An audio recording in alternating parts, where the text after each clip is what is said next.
the videos of brazen shoplifters just ransacking stores, you may be asking, why doesn't someone try to stop them? Well, one Bay Area grocery store worker did just that, and guess what? Got fired for it. But now a judge has ruled she did nothing wrong. John Ramus has her story. Safeway fired a 22-year employee for violating their shoplifting policy, but an administrative law judge has ruled that she was only doing her job.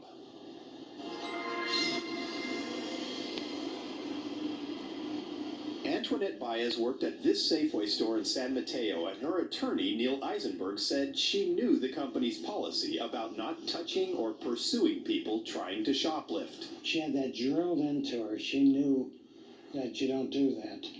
And she also was told, thou shalt not steal. On February 2nd of last year, Antoinette noticed a woman with about $500 in groceries at the self-checkout machines. She offered to help her, but was refused. Later, after clocking out, Antoinette noticed that the woman was trying to leave without paying and tried to stop her by holding onto the bags she was carrying.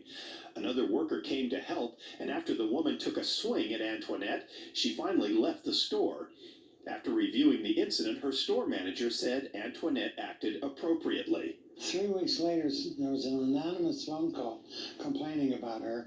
It went to the Safeway Board of Directors, and in their infinite wisdom, they fired her because she touched the bag.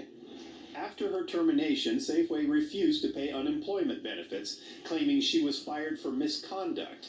So after 22 years of service, the single mother has been fighting a multi-billion-dollar corporation to collect $450 a week in benefits. Well, I've been in practice for 54 years, and this is the cruelest case I've ever seen involving an employee.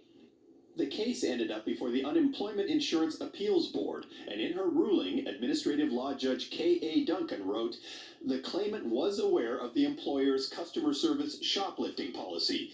She was not aware she could be terminated for performing her duties while on or off the clock and without a warning. They said she didn't know she could be fired for doing her job. Safeway did not appeal, so the decision is now final, and the company will have to pay Antoinette's lost unemployment benefits. But the case has some people wondering if policies like Safeway's are sending a message that encourages thievery. They want to protect the safety of the companies, for sure, and I understand that as well. But it comes at a cost to all of us, because we're all going to then pay the higher prices for all of the merchandise that gets shoplifted, and that eventually comes down to all of us. Yeah, and if you're